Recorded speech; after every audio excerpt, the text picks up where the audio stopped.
Hello. नमस्कार दोस्तों, आप देख रहे हैं गवार एंटरटेनमेंट और मैं आपका दोस्त इमरान खान।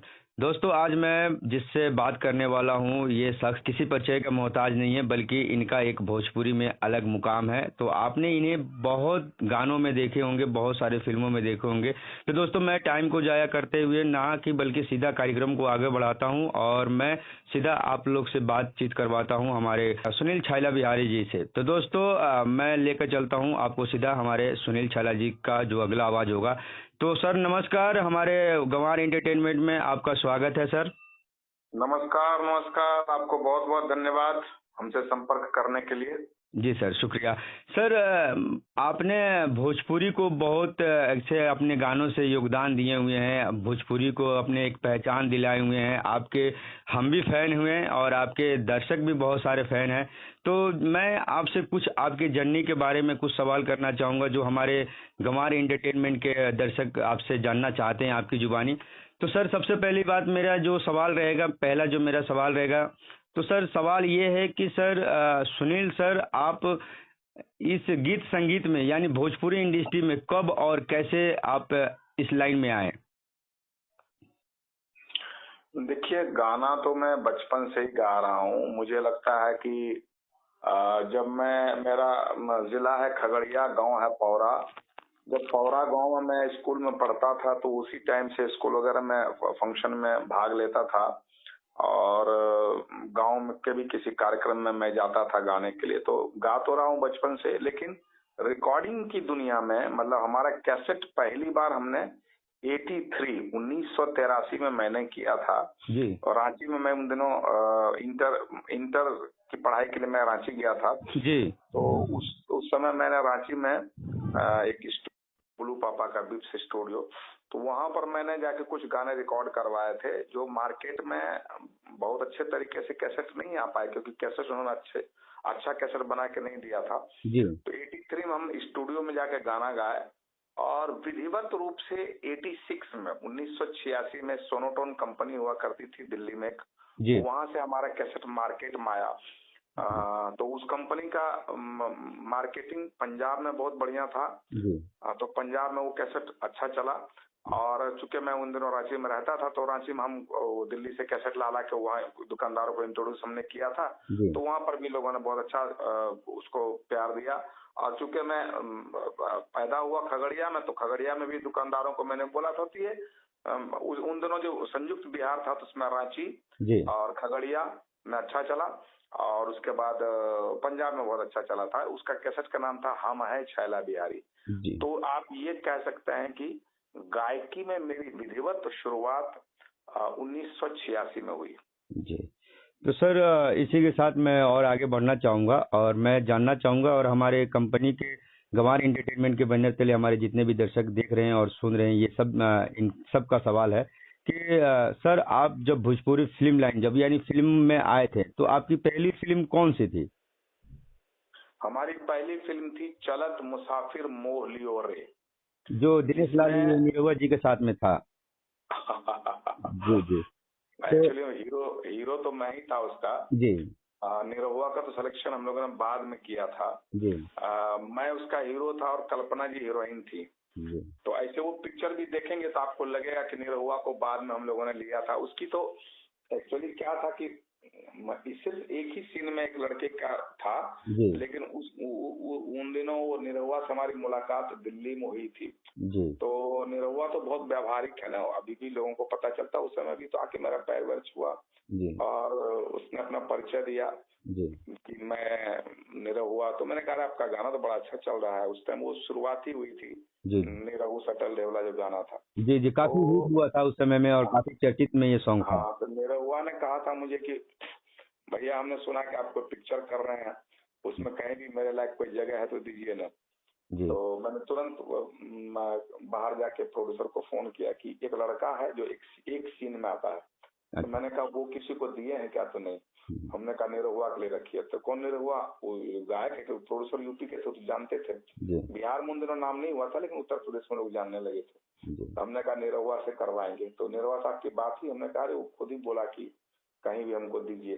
तो फिर हमने निरहुआ के रोल को बड़ा भी करवाया, लड़ झगड़ के प्रोड्यूसर से। जी नहीं ये नया नया लड़का आया है, इसको ज्यादा फुटेज देंगे तो हमारे पिक्चर को फायदा होगा। इस तरह से हम लोग चलत मुसाफिर मोलियोर में निरहुआ को लिए। उसका फिर मैं दूसरी फिल्म साइन कर रहा था हो गए बा प्यार ओढ़निया वाली से। उसके प्रोड्यूसर ने मुझे कहा कि आप हीरो हैं इस फिल्म के, लेकिन एक और मैंने आपके 2 भाई हैं, तो आप जिसको कहेंगे उसको रख लेंगे। तो उन दिनों हमारी चलत मुसाफिर की शूटिंग चल रही थी, तो हमने कहा कि निरहुआ से हमारी बहुत अच्छी बॉन्डिंग हो गई है, एकदम छोटे भाई बड़े भाई की तरह हम लोग काम करते हैं, तो इसको रख लिया जाए, बहुत मेहनती लड़का है। तो फिर हमने चलत मुसाफिर फिल्म मोलियोरे और हो गए प्यार ओढ़निया वाली 2 फिल्म हमने साइन की, और दोनों में निरहुआ को रखा। और ये फिल्म की इसकी शूटिंग के दरमियान ही मेरी वाइफ को लोगों ने जबरदस्ती जिला पार्षद बना दिया। अच्छा। और विकास के मुद्दे पर बनाया था, तो मैंने खगड़िया के विकास के लिए पदयात्रा से भिक्षाटन करने लग गया। मतलब कि खगड़िया को पैकेज मिलना चाहिए, बहुत हमारा पिछड़ा हुआ जिला है। तो उसमें मैं थोड़ा इंडस्ट्री से बाहर हो गया, और उसके बाद जो मेरी बीवी जिला पार्षद बनी, तो फिर वो विकास के लिए मैं दर दर की ठोकरें खाता था। मेरे गांव में सड़क नहीं थी, बिजली नहीं थी, तो आज हमने 5 सड़कें बनवाई अपने गांव में, बिजली लगवाई। और बिजली आंदोलन के लिए तो मैं 12 दिनों तक जेल में भी रहा। और धरना प्रदर्शन का सिलसिला ये है कि पूरे बिहार और खास करके ये जो अंग प्रदेश का इलाका है, कहीं भी लोग सरकार से फाइट करते हैं तो हमको निमंत्रण देते हैं, मैं जाता हूँ। इस वजह से मैंने खगड़िया में 9 दिनों का अनशन किया, एक बार 4 दिनों का अनशन किया, सहरसा में किया, कटिहार में किया। तो जहाँ जहाँ लोगों को कोई समस्या होती है तो मैं पब्लिक का काम करवाता हूँ। थोड़ा सा भटकाव इसी वजह से आ गया कि हम थोड़ा पब्लिक प्रॉपर्टी बन गए, समाज सेवा में ज्यादा समय देने लगे, इसलिए मेरे गाने वाने कम आते हैं। लेकिन आपके कम गाने आते हैं, लेकिन सर जब भी आते हैं तो आप बवाल करके ही जाते हैं मार्केट में, मुझे जहाँ तक जानकारी है। तो सर मैं और आगे बढ़ना चाहूंगा और सवालों का सिलसिला जारी रहेगा, तो फिर हम आगे बढ़ते हैं। और उसके लिए मैं सिर्फ ये कहना चाहूंगा कि मेरी एक आदत है कि कुछ भी मैं नहीं गा देता हूँ। जैसे मैं घर बैठा हूँ तो इसका मतलब कुछ भी मुझे से लोग गवाना चाहेगा तो मैं गा दूंगा, ऐसा नहीं है। मुझे जब तक गाना पसंद नहीं आएगा, मैं काम अपनी शर्तों पे करता हूँ। फिल्में भी ये तो 2 फिल्मों की मैंने आपको कहानी बताई, मैंने 11 फिल्मों में काम किया। वो फिल्में भी अपनी शर्तों पे मैंने की। अगर मुझे फिल्म की स्टोरी अच्छी नहीं लगेगी तो मैं नहीं करूंगा, मेरा ये शर्त था। और गाना में भी वैसा ही, मुझे गाना अगर अच्छा नहीं लगेगा तो मैं नहीं गाऊंगा। इसलिए शायद आप ऐसा कह रहे हैं कि कम गाते हैं, लेकिन जब गाते हैं तो अच्छा करते हैं। अच्छा करने क्या मतलब मेरे कहने का मतलब है कि सर जैसे कि आजकल बहुत सारे सिंगर लोग हैं, अश्लील गाने गा कर आगे बढ़ रहे हैं, डबल मीनिंग वाले गाने गा रहे हैं। तो डबल मीनिंग वाले तो कुछ हद तक तो ठीक है, लेकिन अभी जो नए जो सिंगर लोग हैं आपके, आपने देखा होंगे कि जैसे चंपारण के हो गए, बहुत सारे नए नए सिंगर लोग हैं, मैं किसी का नाम नहीं लूंगा, लेकिन ये लोग अश्लील गाकर ये हाईलाइट सुर्खियां बटोरे हैं। तो सर इनके बारे में, यानी जो ये अश्लील है, अभी एक मुहिम भी चल रहा है कि भोजपुरी के लाज बचाना है, फुअर गीत को नहीं बजाना है, तो सर इस पे आप क्या कहना चाहेंगे? देखिए, कलाकार ये वही करते हैं जो शॉर्टकट भागते हैं, जिनको अपने आप पे भरोसा नहीं है या काम पे भरोसा नहीं है। मैं ऐसा मानता हूं कि जैसे मैं बहुत साधारण किस्म का गायक हूं, मैं कभी ये नहीं बोल सकता कि मैं बहुत अच्छा गाता हूं, मैं बहुत ही साधारण गायक हूं। मेरे जैसा तो कोई भी गा सकता है। तो मैं जब साधारण गायक होते हुए भी आप मेरा इंटरव्यू ले रहे हैं, इसका मतलब मेरा ध्यान काम पे बहुत रहता है कि मैं अच्छा काम करूं, बुरा काम नहीं करूं। लेकिन जो बुरा काम करके जल्दी पॉपुलर होना चाहते हैं, उनका लाइफ नहीं है। तो मैं ऐसा मानता हूं कि हर गायक को यह ध्यान देना चाहिए कि अच्छा काम करें। और अच्छा काम मतलब हिट होने का मतलब ये नहीं कि गंदा गाएंगे तभी हिट होगी। हिट होने के लिए पंच लाइन महत्वपूर्ण होता है। पंच लाइन वो जो लोगों को सुनने में अच्छा लगे। सुनने में अश्लील गाना थोड़ा अच्छा लगता है, पंच लाइन अच्छा लगना चाहिए। अब पंच लाइन की बात करेंगे तो लॉलीपॉप लागेलू पंच लाइन जबरदस्त है। मेरा लागल छे प्यार के बुखार, तो प्यार के बुखार एक पंच लाइन था जो एक बार सुनेगा तो लोगों को याद हो जाएगा। तो जिस भी कलाकार का गाना बहुत ज्यादा हिट हुआ, वो अपने पंच लाइन की वजह से हिट होता है, ना कि अब डीजे वाला बाबू मेरा गाना बजा दे। तो डीजे वाला बाबू पंच लाइन है ना इसका, इसकी जानकारी होनी चाहिए। अश्लीलता से कोई बहुत बड़ा कलाकार बन जाएगा ऐसा मैं नहीं मानता हूँ। उल्टा होता क्या है, अश्लील गाना गा के अगर आप हिट भी हो जाएंगे ना, तो 2-4 साल के बाद आपको कोई नहीं याद रखेगा। लेकिन अगर अच्छा गाना गा के अगर आप हिट होंगे, हो सकता है 10 साल 20 साल आपको लगे एक गाना हिट होने में, लेकिन एक गाना अगर हिट हो जाएगा तो फिर जीवन भर के लिए उसका नाम आपके साथ जुड़ जाएगा। जैसे शारदा, आदरणीय शारदा दीदी के साथ नाम क्या जुड़ा हुआ, पनिया के जहाज से पलटनिया बनी। जी जी। छैला बिहारी के साथ जुड़ा हुआ लागल से प्यार के बुखार, चले चले गंगा के पार। जी जी जी। पवन सिंह के साथ जुड़ा है लॉलीपॉप लागेलू। जी। तो क्या ऐसा गाना दिया, मनोज तिवारी का नाम लिया जाएगा तो बगल वाली को याद किया जाएगा, जी बगल जी। वाली को कोई गाना अश्लील नहीं। तो ऐसा ऐसा काम आदमी को करना चाहिए कि आपका नाम ले तो आदमी को आपका सबसे हिट गाना याद आ जाए। जी। और सर मैं आगे बढ़ते बढ़ते मैं और भी एक चीज आपसे पूछना चाहता हूँ कि जहाँ तक भोजपुरी को अदर इंडस्ट्री वाले लोग अश्लील बोल रहे हैं, वहीं पे एक बॉलीवुड वाले और बल्कि बहुत बड़े बॉलीवुड के बहुत बड़े नाम जिसको हनी सिंह कहते हैं, उन्होंने भोजपुरी को अपनाया है। तो इसमें आप इसको किस नज़र से देखना चाहते हैं? क्या उन्होंने अपना गाना को व्यूज लाने के चक्कर में उन्होंने भोजपुरी को अपनाया या उन्होंने सच में भोजपुरी को दिल से मानकर उन्होंने अपनाया ताकि कि ऑडियंस भोजपुरी की ज्यादा है, अच्छा सा गाना सुनेगी? तो इस पे आप सर क्या कहना चाहेंगे कि एक नई लड़की एकदम ढोलक बजाने वाली, जो सड़कों पे ट्रेन में गाने वाली, वो लड़की रातों रात बुलंदियां छू गई, वो भी भोजपुरी गाने से। और इसमें हनी सिंह जी जो भोजपुरी को जो सपोर्ट लिए हैं अपने गानों के माध्यम से, तो सर इसको आप कहाँ तक देखना चाहते हैं?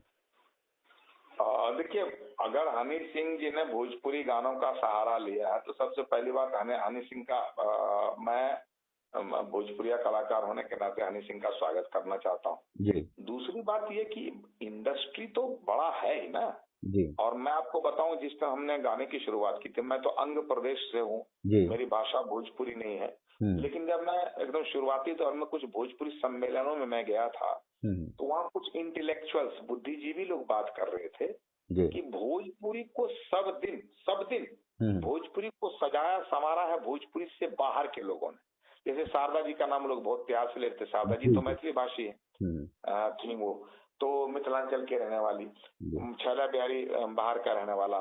तो इस तरह से भोजपुरी को सब दिन भोजपुरी के बाहर के लोगों ने बहुत सम्मान दिया है। उल्टा भोजपुरी जो जिनकी भाषा भोजपुरी है, जो भोजपुरी में पैदा हुए, उन्होंने भोजपुरी को बदनाम किया है। ये मैं उन लोगों की बात कर रहा हूँ जो इंटेलेक्चुअल्स बात कर रहे थे जी। तो हनी सिंह जी का मैंने गाना नहीं सुना है, आप कह रहे हैं तो अभी मैं सुनूंगा। तो अगर हनी सिंह जी ने किया है तो ये तो पहली बात कि भाई भोजपुरी इंडस्ट्री में उनका स्वागत है। और अच्छा काम कोई भी करे, देखिए भोजपुरी ने स्टार्स बनाए हैं। अब आप अमिताभ बच्चन का नाम ले लीजिए, गोविंदा का नाम ले लीजिए, चाहे सपना अवस्थी का नाम ले लीजिए, ये लोग भोजपुरी गा के, और वो एक जो गाना गाई थी कैसे बनी, तो वो जो गायिका थी, तो भोजपुरी गाना गागा के कितने कलाकार हिट हुए हैं। हमारी जीजी की है सरकार, जीजा पानी भरे, तो ये सब जो भोजपुरी टच के गाने थे और वो स्टार बनाया लोगों ने।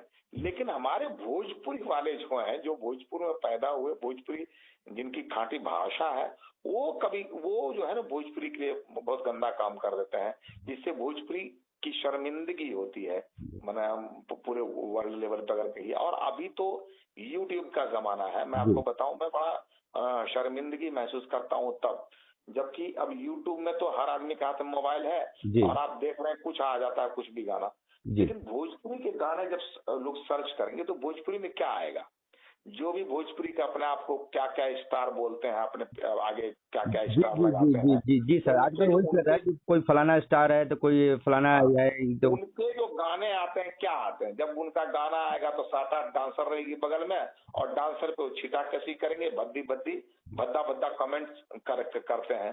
तो वो जो बाहर के लोग सुनते होंगे तो उनको क्या लगता है कि यही भोजपुरी है। जो भोजपुरी का अपने आप को बड़े बड़े स्टार कहते हैं, उनका स्टेज में भाषा सुन लीजिए, वो किस तरह की भाषा का इस्तेमाल करते हैं। तो ये भोजपुरी का दुर्भाग्य है कि हम भोजपुरी गाने वाले जो लोग हैं ना, उन्होंने भोजपुरी को बदनाम किया है। बाहर के लोग आते हैं, बहुत अच्छा करेंगे, तो पल पल जाने टिंकू जिया, सब गाना कितना अच्छा है, साफ सुथरा गाना है, हर जगह का तो धमाल मचा देता है। जी सर, और गाने किए जाते। जी सर, और सर मैं आगे बढ़ते बढ़ते मैं एक चीज और पूछना चाहता हूँ सर आपसे, सर जो पहले के जो भोजपुरी फिल्में थी उसमें अपने गांव के, समाज के और एक जो कल्चर होता था, जो भोजपुरिया कल्चर, जो सुगंध होता था, वो चीज नजर आता था। अभी की जो जितनी भी फिल्में बन रही है, चैनल की फिल्में देख लीजिए, या जो भी थोड़ी बहुत जो थिएटर तक आई हैं, बड़ी बड़ी फिल्में आई हैं, बड़े बड़े स्टार के, जैसे कि पवन जी का भी आया, खेसारी जी का भी आया, खेसारी जी का डंक्स आया लेकिन फ्लॉप रहा। उधर बहुत सारे ऐसी ऐसी फिल्में आए, मैं ज्यादा नाम नहीं लेना चाहूंगा, लेकिन मैं ये चीज पूछना चाहता हूँ कि पहले की जो फिल्में थी उसमें संस्कृति दिखती थी, भोजपुरी अपनापन दिखता था, माई वाला जो बिहार का जो रस था वो दिखता था। लेकिन जो अभी के जो पिक्चर आ रही है, जो कंटेंट आ रहा है, जो ग्राफ हो रहा है फिल्मों के लिए, तो सर ये घर किचन और ढोरी चोली तक क्यों सीमित रह रहा है? क्या इसको हमारे जो नए इंडस्ट्री के जो डायरेक्टर प्रोड्यूसर हैं, क्या इन और सब्जेक्ट नहीं मिलता है कि जो सिर्फ पर ये घर किचन पे ही लगे रहते हैं, अटके हुए हैं? इन्हें तो और भी मतलब बहुत अच्छी अच्छी फिल्में बनानी चाहिए, एक्शन फिल्म बनानी चाहिए। तो इस पे सर आप क्या कहना चाहेंगे? या ये घर किचन से निकलना चाहिए, या सिर्फ ये अच्छा लग रहा है कि घर किचन वाला ही फिल्म बने? नहीं, मैं बोलूंगा तो अभी बहुत लोगों को बुरा लग जाएगा, लेकिन जी फिर भी मैं बोलूंगा जी कि आज के डेट में जो भोजपुरी इंडस्ट्री है वो अनपढ़ों की इंडस्ट्री हो गई। जी यहाँ पढ़े लिखे लोगों का कोई सम्मान नहीं करने के लिए तैयार है। जी जो कम बोलते हैं या अच्छा बोलते हैं उनको उनको लोग सम्मान नहीं देते हैं। जबकि होता क्या है, राइटर्स जो होते हैं, जी। राइटर अगर पढ़े लिखे नहीं है तो क्या लिखेंगे? क्या लिखेंगे, बात सही। और यहाँ पर राइटर्स के टैलेंट को देख के उनको काम नहीं दिया जाता है। वो कितना अच्छा चमचागिरी कर सकते हैं, जी उसको चमचागिरी पे काम मिलेगा। और इतिहास ऐसा कहता है कि कभी भी टैलेंटेड व्यक्ति किसी की चमचागिरी नहीं करता है। जी तो ये चमचागिरी करने वालों की इंडस्ट्री है, मूर्खों की इंडस्ट्री है। मूर्खों की इंडस्ट्री इसलिए कहता हूँ कि जो दो बड़े अपने आप को सुपरस्टार्स कहते हैं वो दोनों एक दूसरे को गाली देते रहते हैं। यही दूसरी इंडस्ट्री में जाइए, तो पंजाबी इंडस्ट्री में जाइए तो वहाँ हर व्यक्ति एक दूसरे का पैर छू के बात करता है। मतलब वहाँ जब दो लोगों को, दो कलाकार को आप मिलते देखेंगे, दोनों एक दूसरे का पैर छूता है और किसी के बारे में बोलने से पहले अपना कान पकड़ता है कि कुछ गलती से कुछ बुरा नहीं बोला जाए। तो यहाँ पर क्या ना, वो एक दूसरे को गाली देना अपनी शान समझते हैं। उसके बाद लॉबिंग है सिस्टम, जो उसके लॉबी का कलाकार है उसी को काम दिया जाएगा, उसको टैलेंट से कोई मतलब नहीं है। तो इसलिए इंडस्ट्री बहुत खराब हो गई है। और ये जो आपने जो अपना, आज मैं कोई फिल्म नहीं कर रहा हूँ, उसकी मुख्य वजह यही है कि भोजपुरी इंडस्ट्री आज से नहीं बहुत दिनों से वही चोली खटिया चुम्मा यहाँ पे सीमित हो गई। और इन शब्दों से मुझे बड़ा नफरत है। भतार, चोली, चुम्मा। अब जैसे भतार, हम जैसे अंगिका में कोई गाना गाएगा तो हम लोग बालम बोलते हैं, सजना बोलते हैं, बलमा बोलते हैं। ये भतार शब्द हम लोग यूज नहीं करते हैं भोजपुरी में। अब जैसे भतार, ठीक है, भोजपुरी में लोग यूज करते हैं, भोजपुरी वालों को सुनने में अच्छा लगता है क्योंकि ये भोजपुरी का खाटी शब्द है। लेकिन भोजपुरी के जो बाहर के लोग हैं उनको ये सब बहुत, हमारे गुस्से में लोग भतार बोलते हैं। किसी को गाली जैसा कुछ बोलना होगा तब भतार शब्द बोलेंगे। तो भोजपुरी के, अब भोजपुरी वाले इसके लिए चोली चुम्मा खटिया पटिया भी बहुत आसान शब्द है, लेकिन बाहर के लोग इनको पसंद नहीं करते। और इंडस्ट्री में जब तक बाहर के लोग इंटरेस्ट नहीं देंगे, बाहर के लोग नहीं सुनेंगे, तो इंडस्ट्री का डेवलपमेंट नहीं होता है। तो इसके लिए इंडस्ट्री में राइटर्स का कम से कम पढ़ा लिखा होना बहुत ज्यादा जरूरी है, क्योंकि वो राइटिंग जो होता है ना वो मेन होता है। जो राइटर लिख के देगा वही एक्टर उसको बोलेगा। तो यहाँ पढ़े लिखे इंडस्ट्री में लोग ही नहीं है। और अगर लोग हैं पढ़े लिखे तो वो काम के लिए तरस रहे हैं क्योंकि उनको चमचागिरी करने आती नहीं। मैंने कई ऐसे म्यूजिक डायरेक्टर्स को देखा भोजपुरी में जो बहुत अच्छी अच्छी फिल्में करने के बाद आज भोजपुरी इंडस्ट्री छोड़ छोड़ के सब चैनल चला रहा है। उन्होंने कहा, मैंने जब बात की भाई आपका काम तो बहुत अच्छा चल रहा था, तो फिर आपने क्यों छोड़ दिया इंडस्ट्री? क्या बोला मालूम कि सर काम कितना भी अच्छा करो, चमचागिरी नहीं करो तो काम ही कोई देता नहीं है। अब हीरो की चमचागिरी करेंगे, हीरो के लॉबी में शामिल होंगे तभी आपको काम मिलेगा। अब ये सब लॉबिंग सिस्टम जो होता है ये कोई अच्छा आदमी थोड़े करते हैं। तो इसलिए अच्छे लोगों को यहाँ कोई पूछता ही नहीं है, इसलिए इस इंडस्ट्री का कुछ भी नहीं हो सकता है। उसके बाद ये जो अनपढ़ एक्टर लोग हैं ये खुद ही इतना पैसा ले लेते हैं कि बाकी फिल्म में दूसरे को देने के लिए कुछ बचता ही नहीं है।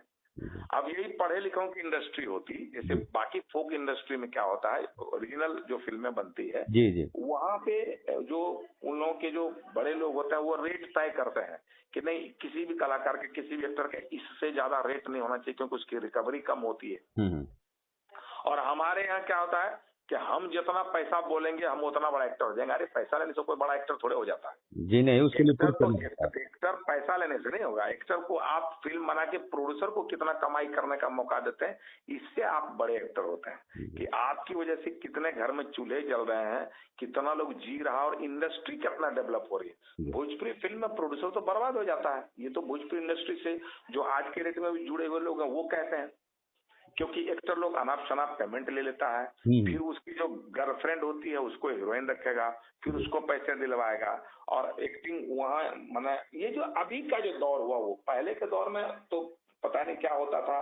पहले के दौर में लोग इतना पैसे के पीछे भागते भी नहीं थे। पहले के दौर में मान लिया कुणाल जी मेन एक्टर हुआ करते थे जब, तो कुणाल जी तो पढ़े लिखे व्यक्ति और अच्छे परिवार से आए हुए हैं ना, तो वो वहां तक ठीक था। निरहुआ तक भी ठीक था कि निरहुआ सब मैंने पढ़ा लिखा व्यक्ति था तो वो ठीक ठाक ढंग से। निरहुआ मैंने फिल्मों में तो अश्लीलता बहुत किया, लेकिन बातचीत में वो सब ठीक था कि भाई लोगों से ढंग से बात करना। तो ये आज के रेट में अनपढ़ों की इंडस्ट्री हो गई और ये पता नहीं क्या होगा इस इंडस्ट्री का, भगवान जाने। लेकिन अगर आप मुझसे पूछ रहे हैं तो पॉजिटिवली एक चीज मैं कहना चाहूंगा कि अच्छे लोगों को प्रयास करना चाहिए और जो इन्वेस्टर्स हैं जो पैसा लगाते हैं उनको इन बातों पे ध्यान देना चाहिए कि ठीक है आपका कहना होता है कि हम गंदी चीज चलाते हैं तभी हमारी फिल्म चलती है, तो ऐसा कीजिए ना, 5 गो गंदी फिल्म बना के एक दो तो अच्छी फिल्म बनाइए ना बीच बीच में, ताकि इंडस्ट्री का सम्मान बना रहे।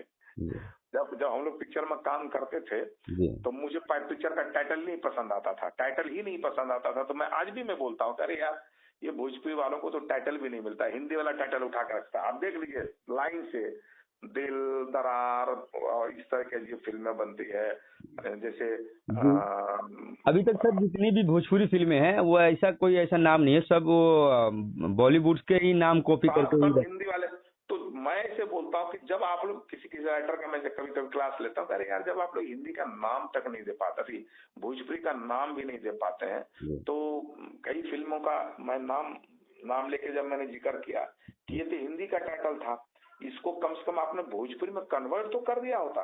तो बोलता है भोजपुरी में जैसे कन्वर्ट करते तो टाइटल हल्का हो जाता है। तो वो इंडस्ट्री का कैसा मतलब उद्धारक है या इंडस्ट्री का शुभचिंतक है वो, जो हिंदी फिल्मों का नाम उसको भोजपुरी में ट्रांसलेट भी नहीं कर पाता है।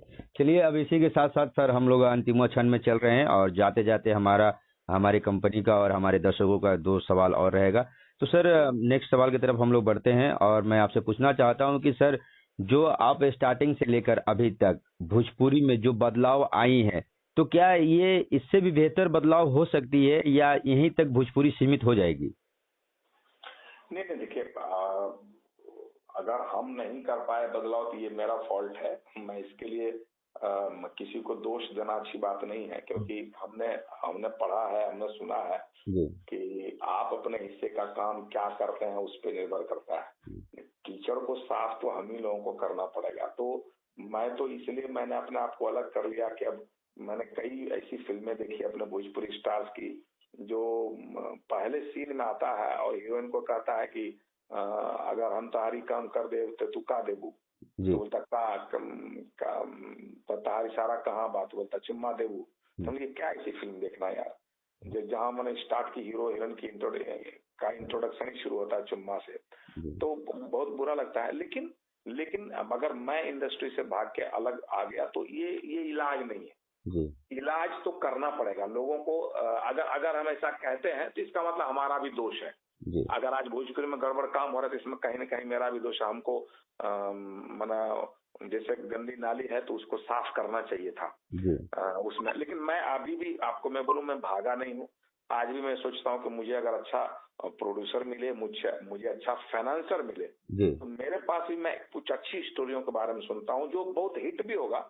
मैंने देखिए हिट तो पहला पैमाना है, अगर प्रोड्यूसर कोई पैसा लगाएगा तो उसके पैसे की रिकवरी तो होनी ही चाहिए। जी वो तो चाहिए। मैं सोचता हूँ ऐसा कि पैसे की रिकवरी करने के लिए अश्लीलता फैलाना कोई जरूरी नहीं है। लेकिन हाँ, मुझे अगर इस तरह का कोई प्रोड्यूसर मिले जो कहे कि छैला जी आप अपने तरीके से पिक्चर बनाइए, तो मैं उनको पैसा भी कमा के दूंगा और साफ सुथरी फिल्म भी होगी जो चलेगी भी। नहीं चलेगी तो फिर वो मेरा वो कान पकड़ सकता है, क्योंकि मैं ऐसा मानता हूँ कि चलने के लिए अश्लीलता फैलाना कोई जरूरी नहीं है, एंटरटेनमेंट जरूरी है। जी जी, आप अच्छा ग्राफ कर सकते हैं, अच्छा कंटेंट लेकर और साफ सुथरी फिल्म बनाकर भी आप पैसा रिकवर कर सकते हैं मार्केट से। बिल्कुल बिल्कुल, मैं ये मानता हूँ। देखिए एंटरटेनमेंट जरूरी है कि जो फिल्म देखने जा रहा है लोग, उसको उसका मनोरंजन होना चाहिए जी।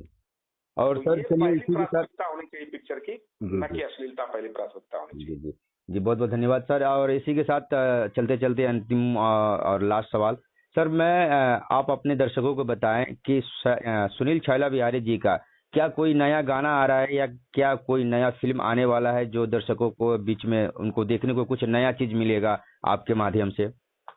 देखिए, मैं कलाकार हूँ तो कलाकारी के बारे में तो मैं सोचता ही रहता हूँ, कलाकारी के बारे में मतलब अपने गाने बजाने के बारे में। और एक नहीं, कई कई मेरे प्रोजेक्ट्स हैं लाइन में। मेरी आदत क्या है, वो शुरू से मेरी आदत रही कि जैसे मैं कोई प्रोजेक्ट बनाता हूँ और जब वो प्रोजेक्ट जो प्रोडक्ट बन जाता है, मतलब जब तैयार हो जाता है, तो मैं उसको बड़ी तन्मयता के साथ सुनता हूँ, देखता हूँ। अगर मुझे पसंद नहीं आता तो मैं इसको रिलीज नहीं करता हूँ। ऐसे मेरे 12-15 प्रोजेक्ट, अब प्रोडक्ट बोल सकते हैं, फंसा हुआ है रिलीज के लिए, जो मैं रिलीज नहीं कर पा रहा हूँ। तो मेरा अपना काम करने का जो मेरा सबसे ज्यादा बिकता है, चलता है विवाह गीत। और विवाह गीत का डोलिया कहार मैंने 7-8 वॉल्यूम में मैंने बनाया था जी। अब उसका डोलिया कहार का एक वॉल्यूम बन के तैयार है, आज से नहीं लगभग 10 सालों से बन के तैयार है, लेकिन उसको मैं रिलीज नहीं कर पा रहा हूँ।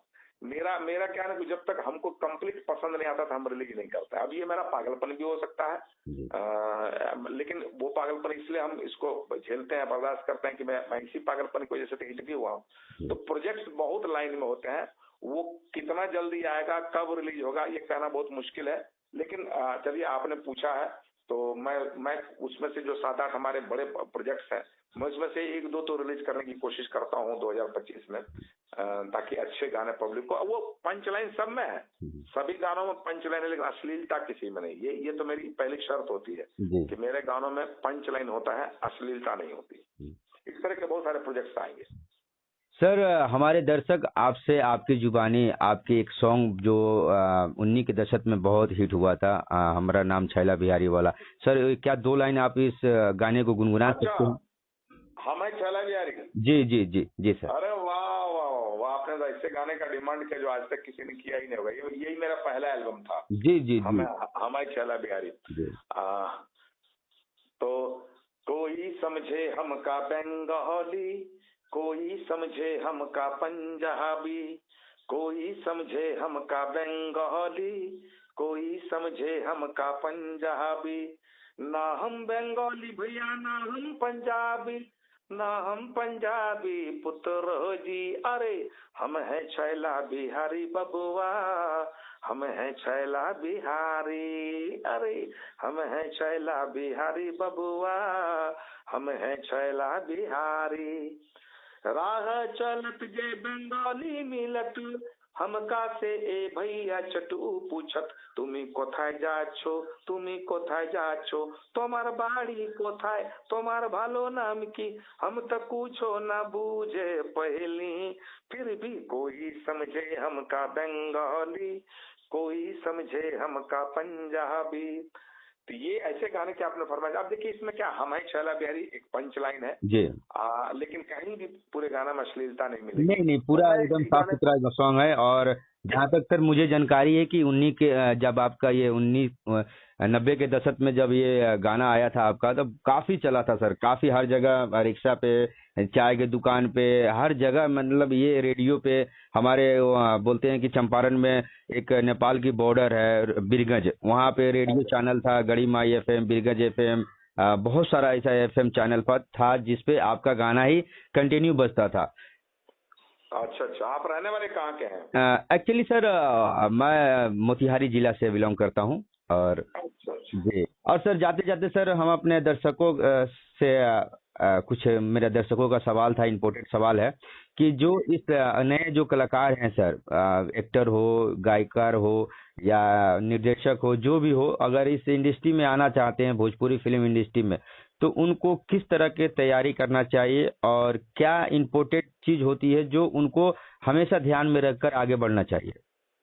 देखिए, बम्बई में जो है, अगर वो अभी तो भोजपुरी में इतनी बातें हो रही है, भोजपुरी इंडस्ट्री का निर्माण, या बिहार सरकार तो आज तक कभी भी मैंने सब्सिडी वगैरह का भी इंतजाम नहीं किया। नहीं सर, तो अभी तो यहाँ चालू हो गया है सर, बिहार सरकार की तरफ से सब्सिडी मिलना शुरू हो गया है। और बिहार में बहुत सारी फिल्में, अभी एक सोम भूषण डायरेक्टर जी थे, उन्होंने अपना नारी फिल्म का भी शूटिंग किए हैं। संतोष मिश्रा जी वेलकम का शूटिंग सारा मुजफ्फरपुर में किए हैं। तो सर बिहार सरकार की तरफ से कहीं ना कहीं सब्सिडी मिल रहा है, तभी तो ये निर्देशक लोग बिहार की तरफ रुख कर रहे हैं। सब्सिडी मिलना चालू हो गया, आपको पता है? जी जी, जहाँ तक सर मुझे नॉलेज है, जहाँ तक मुझे जानकारी है कि बिहार सरकार सब्सिडी देने को राजी है, तभी तो भोजपुरी फिल्में अभी फिलहाल में 2-4 दिन पहले की, 1 हफ्ता पहले की घटना मैं बता रहा हूँ कि यहाँ पे पटना में नारी फिल्म की शूटिंग करके बड़े बड़े डायरेक्टर लोग गए हैं। नहीं, चलिए, अगर शुरुआत हो गई है जी तो इसके लिए बिहार सरकार को बहुत बहुत धन्यवाद। लेकिन मैं जहाँ तक मानता हूँ, ये चुनाव के टाइम में शगुफा छोड़ते हैं, जी फिर अभी चुनाव के बाद जब नई सरकार बनेगी तो फिर वो कुछ नहीं, सब ठंडे बस्ते में चला जाता है। जी हर बार चुनाव जब आता है ना, जी तो ये मामला गर्म होता है। लेकिन आपने जो सवाल पूछा, तो मैं ऐसा मानता हूँ कि बम्बई जो है, वहाँ सब सुविधा है। जी जिसको फिल्म में एक्टिंग करने का है, उसको सबसे पहले जाना चाहिए मुंबई, जी और वहाँ पर जाके एक्टिंग सीखनी चाहिए, जी जो 6.5 महीने का कोर्स होता है। जी उसके बाद आपको हॉर्स राइडिंग और स्विमिंग और फाइटिंग और डांस, ये 4 चीज अगर कर ले आदमी, और उसका इन दोनों थोड़ा बॉडी वॉडी की भी प्रधानता है कि थोड़ा ढंग का बॉडी वॉडी बना ले, जी और उसके बाद 10 प्रोडक्शन में जाके फोटो खींच के दिया जाता है। जी वहीं से शुरुआत हो तो अच्छी शुरुआत हो।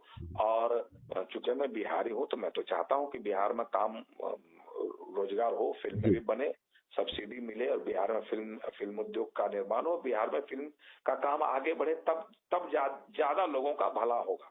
इसमें सरकार अगर पहल कर रही है तो बहुत बहुत धन्यवाद। और मैं आपको बता दूं, क्योंकि लास्ट में हमें बोलने का मौका मिल गया, जी जी कि मैं जो आजकल फिल्मों में कम दिखता हूं, मैं समाज सेवा में ज्यादा जुटा हुआ रहता हूं।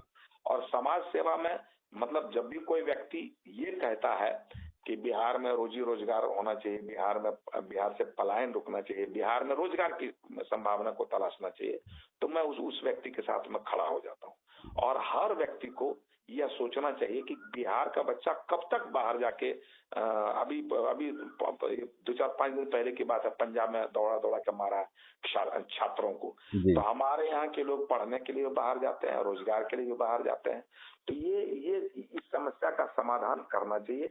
और हमारे जो लोग हैं, अभी चुनावी वर्ष है, तो लोगों को भी, हमारे वोटर्स को भी, यंग जनरेशन को भी इस पर सोचना चाहिए कि हम ऐसे लोगों को चुने जो बिहार के पलायन को रोके और बिहार में रोजी रोजगार का सृजन करे। कम से कम जो व्यक्ति बात करे उसको तो आप चुनिए, जो व्यक्ति बात ही नहीं करता है उसको चुनने का क्या फायदा? जो व्यक्ति बात कर रहा है वो करेगा नहीं करेगा अलग बात है, लेकिन बात जो कर रहा है वही तो करेगा ना। जो बात ही नहीं कर रहा है, जिसने रोजगार की कभी जिंदगी में बात ही नहीं की, जिसने पलायन रोकने की बात ही नहीं की, जिसने इंडस्ट्री लगाने की बात ही नहीं की, उसको वोट देने का क्या फायदा? उसको कभी बात भी नहीं करता है। तो ऐसे लोगों को चुनना चाहिए, ताकि अब देखिए, हम लोग तो उस मुकाम पर पहुंच गए हैं कि हमें काम मिले ना मिले, हम काम करें या ना करें, हमको दाल रोटी की समस्या नहीं होने वाली। हमने अपना इतना इंतजाम कर दिया। लेकिन हम आजकल फिल्मों में कम इसलिए दिखते हैं कि हम कुछ ऐसी व्यवस्था बना के जाना चाहते हैं कि बिहार के बच्चे को जिल्लत की जिंदगी से छुटकारा मिले। जो बाहर में लोग मारपीट के भगाते हैं, गाली देते हैं, बिहारी कह के उसको अपमानित करते हैं, उस अपमान से हम अपने बिहार के बच्चों को बचाएं, इस पर मैं ज्यादा सोच रहा हूँ।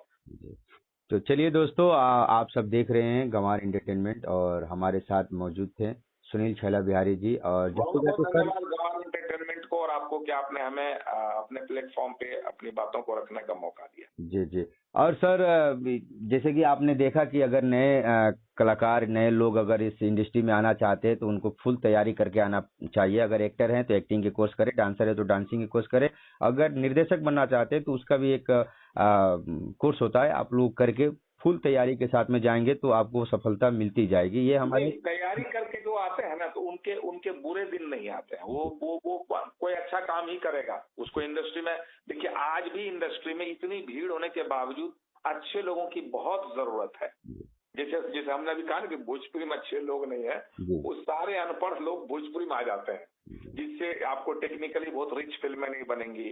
तो वो वहाँ भी इंडस्ट्री, हमारे भोजपुरी इंडस्ट्री में भी शिक्षित लोगों की आवश्यकता है। मैंने जो टेक्नोलॉजी की जिनको जानकारी हो, ऐसे लोगों की बड़ी डिमांड है। ऐसे ऐसे कोर्स करके आना चाहिए। तो चलिए, बहुत बहुत धन्यवाद सुनील छैला बिहारी जी आपका, और आपका भोजपुरी को आगे बढ़ाने